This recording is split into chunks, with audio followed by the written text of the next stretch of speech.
코비드-19 감염자 환자에 대한 유료 치료가 시작이 되면서 미리 5일치 정도의 입원비를 낸 사람만 지금 치료하는 것으로 바뀌고 있습니다.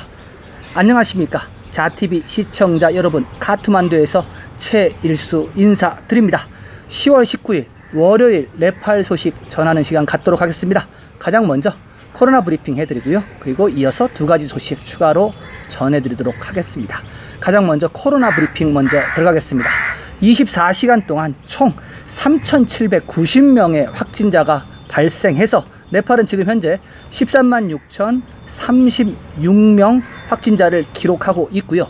카트만두 벨리는요, 총 2,388명 감염이 됐습니다. 그래서 지금 카트만두 벨리는 총 누적 확진자는 57,570명이 되어 있고요. 지금 보면은 검사 수에 총 PCR 테스트 검사 수의 24% 확진이 다 떴습니다. 어저께 20% 미만으로 떨어졌다가 다시 올라갔고요. 그리고 수도 카트만두 세세하게 좀 보면요, 카트만두가 압도적으로 많습니다. 2,008명, 2,388명 중에서 카트만두가 2,008명이나 돼요. 그리고 랄리푸르가 281명이고요. 박타푸르가 99명입니다. 지금 하루 확진자 3,790명 중에서 카트만두가 2,388명이죠. 그래서 63%입니다. 처음으로 60% 넘은 것 같은데요. 60%가 넘고 이제 계속 이게 수도 카트만두는 점점 가파르게 늘어나고, 그리고 다른 지역은 그냥 평상시를 유지하면서 아마도 절반 이상을 카트만두가 초월할 것 같습니다. 얼마 안 남았을 것 같아요. 그렇게 하고요. 오랜만에 활성 환자 좀 체크를 해볼게요. 활성 환자 카트만두부터 체크할게요. 카트만두 활성 환자 17,446명입니다. 그리고 랄리푸르는 2,775명이고요. 박타푸르는 1,270명입니다. 합쳐서 카트만두 벨리 합쳐서 21,491명. 카트만두만 따져서 21,000명이 넘습니다. 그리고 포카라가 속해 있는 카스키 디스트릭트는 534명이 됐고요. 500명이 넘었네요. 무스탕 디스트릭트는 다시 제로가 됐습니다. 그래서 지금 코비드-19 사례가 없는 디스트릭트는 무스탕 하나밖에 없다고 보시면 됩니다. 사망자는 하루 동안 18명이 더 나왔습니다. 18명이 나와서 757명 되었고요. 활성화 케이스 4만 명이 넘었습니다. 활성화 케이스가 지금 4만 778명이 됐습니다. 그래서 활성화 케이스 세세하게 보면요, 역시 집에서 격리받고 있는 사람 26,927명, 시설 격리, 병원이나 그리고 호텔에서 치료를 받고 있는 사람 13,857명. 그런데 어제부터 병원 치료가 유료로 바뀌었잖아요. 돈 없는 사람은 병원에 못 갑니다. 제가 볼 때 어제도 말씀드렸다시피 집에서 격리받는 사람들이 이제 더 늘어날 겁니다. 계속 늘어날 거예요. 그리고 사망자가 아마 병원보다도 집에서 사망자가 많이 나올 겁니다. 왜냐하면은 돈이 없어서 병원을 못 가는 사람이 이제부터 생깁니다. 생기고 끝까지 이를 악물고 버티다가 마지막 순간에 병원으로 가다가 길에서 죽는 사람이 생길 겁니다. 정부가 그렇게 조치를 했기 때문에 어쩔 수가 없습니다. 시설 격리 13,857명 중에 중증 환자 체크해 보겠습니다. 중증 환자 집중 치료실에 들어가 있는 사람이 지금 282명으로 체크가 되고 있고요. 산소 호흡기 장착한 사람이 63명입니다. 좀 이따 이제 후속 보도를 좀 해드릴 거예요. 유료 치료에 대한 후속 보도를 좀 해드릴 건데, 보니까 코비드-19 전에도요, 병원에서 어떤 수술이라든가 이런 것이 있으면은 네팔은요, 미리 일주일치 같은 것을 미리 입원비를 미리 예치해야 됩니다. 입원하기 전에요. 수술 받기 전에도 미리 예치를 해야 됩니다. 200만 원이면 200만 원, 뭐 100만 원이면 100만 원. 외국인이든 아니면은 네팔 사람이든 상관이 없어요. 그거를 이제 코비드 치료에 그렇게 하는 겁니다. 돈을 예치해야지만이 입원시켜줍니다. 돈을 예치해야지만이 치료가 들어갈 수 있어요. 이제는 그런 시대가 된 겁니다. 코비드-19로부터 24시간 동안 회복한 사람은 2,335명입니다. 그래서 지금 총 누적 회복자는 94,501명이고요. 94,501명이고요. 회복률은 69.5%, 70% 올라가기 힘들죠. 검역소 인원은 빠졌습니다. 361명이 빠져서 4,470명. 검역소 인원도 뭐 4,000명대 벗어나질 못하고 있습니다. 계속 여기서 맴돌고 있고요. PCR 테스트는요, 하루 동안 15,714건 했습니다. 그래서 지금 현재 누적 PCR 건수는 130만 918건이고요. 어제도 말씀드렸다시피 이제 PCR 테스트 건수도 조금씩 줄을 겁니다. 왜냐하면 이것도 모두 유료로 바뀌기 때문에요. 그리고 아직 어제부터 이제 유료가 시작이 돼서 아직 공문이 안 내려온 그 병원도 있다고 합니다. 거기에 관련된 소식도 뒤에서 좀 전해드리도록 하고요. 요렇게 하고, 그리고 지금 현재 어제도 말씀드렸다시피 관광객은 받고 있다고는 합니다. 받고 있다고는 하는데 실질적으로 체감할 수 있을 정도의 관광객은 지금 없는 상태이고요. 제가 볼 때는 이런 상태로 이번 시즌, 가을 시즌은 좀 지나갈 것 같습니다.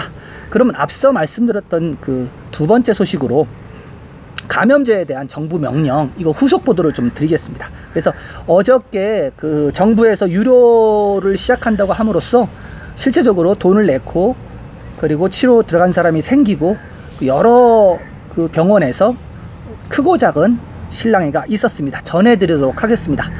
정부가 코비드-19 감염에 대한 무료 치료를 제공하지 않겠다고 발표하면서 정부 병원은 수수료를 부과하기 시작했습니다.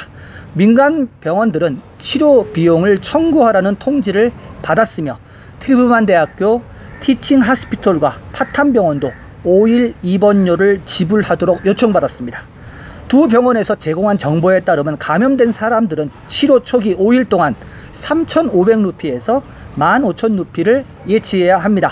정부의 결정에 따르면 정상 증상이 있는 사람은 하루 3,500루피, 중증 증상이 있는 사람은 7,000루피, 중환자실 입원자는 하루에 15,000루피를 내야 합니다. 약물 검사와 그리고 여러 가지 비용이 여기에 들어간다고 합니다. 식대는 얼마를 청구할지 아직 결정되지 않았다고 합니다. 또 다른 정부 병원인 파탄 하스피털 코디네이터 비말 반데이 박사는 치료 비용을 부담하기로 결정했다고 발표하면서 식대, 의약품 및 기타 검사 비용이라며 대략 5일치의 돈을 예치해야 한다고 밝혔습니다. 그러나 아직 테쿠 병원은 정부 부처로부터 지시를 받지 않았기 때문에 감염자들로부터 돈은 아직 받지 않고 있다고 말했습니다. 테쿠 병원의 만다리 소장은 대부분 가난한 사람들이 병원에 오는데 정부의 결정은 감염된 사람이 치료를 위해 큰 사립병원에 가는 것과 같다는 입장을 내놨습니다. 무장경찰병원 측은 정부의 결정에 대한 공식적인 지시를 아직 받지 못했다며 지시가 오면 새로운 결정이 내려질 것이라고 밝혔습니다. 무료로 치료해준 사람은 어저께 발표했듯이 취약계층이 일단 들어가고요. 그리고 여기에는 발표가 안 들어갔던 사람들이 있죠. 정부기관 소속들, 그쵸? 대통령, 총리, 장관, 차관, 이러한 그 고위직들은 다 무료예요. 국회의원 무료입니다. 그리고 취약계층 무료고요. 나머지 가장 많은 부분을 차지한 대부분의 국민들은 돈을 내야 됩니다. 네, 여기까지 하고요. 세 번째 소식으로 넘어가겠습니다. 세 번째 소식은 전기 자동차에 관한 소식입니다. NEA 네팔 전력청은 전기 충전소의 전기세율을 낮췄습니다. 네팔 전력청이 충전소에서 전기 자동차를 충전하기 위한 전기 요금을 전격적으로 인하하였습니다. 정부 소유의 전력회사들은 충전소의 관세율을 단위당 10루피에서 4.6루피로 수정하였습니다. 이에 따라 충전소들은 이 금액을 NEA에 지불해야 하지만 고객 서비스 요금의 20%를 청구할 수 있게 됐습니다. 마찬가지로 서비스 제공업체는 이제 공공버스를 충전하는데 매번 차량당 500루피를 받게 되었습니다. 이전에는 1200루피였습니다. 이렇게 완전 충전된 공공버스는 한 번 충전으로 최대 250km까지 이동할 수 있습니다. 현재 민간 운송업체들은 전기 자동차의 재충전 서비스를 제공하고 있습니다. NEA에 따르면 이 회사는 현재 꾸린딸, 카트만두, 둘리켈, 치투완, 너왈버릇이, 비런너거르에 충전소를 건설하고 있다고 합니다. 그 의외로요, 카트만두에 전기 자동차가 많습니다. 버스도 전기 자동차가 많이 있고요, 승용차도 많이 있고요, 하다못해 현대자동차 코나인가요? 이름이 코나였던 것 같은데 현대자동차도 지금 전기자동차가 들어와 있어요. 제가 계속 그 카트만두에 대해서 이야기하면서 공기질이 되게 안 좋다는 말씀을 많이 드렸잖아요. 그래서 카트만두, 특히 이제 네팔 정부는 그 전기자동차에 대한 정책을 좀 피고 있습니다. 그리고 여기가 또 지역도 높고 그리고 분지다 보니까는 이 공기가 한번 고이면요 빠져나가질 않습니다. 몬순 때가 돼서 비가 막 쏟아지고 그러면 공기가 좀 맑아지지만 그 외에 건기 때가 되면, 드라이 시즌이 되면요 굉장히 공기가 안 좋거든요. 그래서 계속 제가 말씀드렸던 그런 공기질 문제, 그리고 지금 현재 진행되고 있는 짝수 홀수제, 여기에 대한 대안은 사실은 전기 자동차거든요. 그래서 전기 자동차에 대한 지금 세율을 낮췄기 때문에 아마 공공버스부터 해서 각 회사들 이런 데들이 아마 전기 자동차를 많이 채택을 하게 될 거예요. 그리고 전기 오토바이도 굉장히 많이 다닙니다. 이게 중국의 영향도 많아요. 왜냐하면 중국이 어떻게 보면 전 세계에서 전기 자동차나 전기 오토바이를 가장 많이 사용하고 있는 나라 중에 하나거든요. 그런데 바로 네팔이 그 영향을 받아가지고 중국에서 버스, 공용버스부터 시작해서 일반 자동차, 그래서 전기로 하는 그 어떤 이동수단이 굉장히 지금 네팔에 많은 상태입니다. 그래서 지금 전격적으로 NEA에서 충전소 세금을 낮췄다는 얘기고요. 그로 인해서 직접적으로 소비자들이 내는 돈이 1200루피, 한 번 충전에 1200루피에서 500루피로 떨어졌다는 겁니다.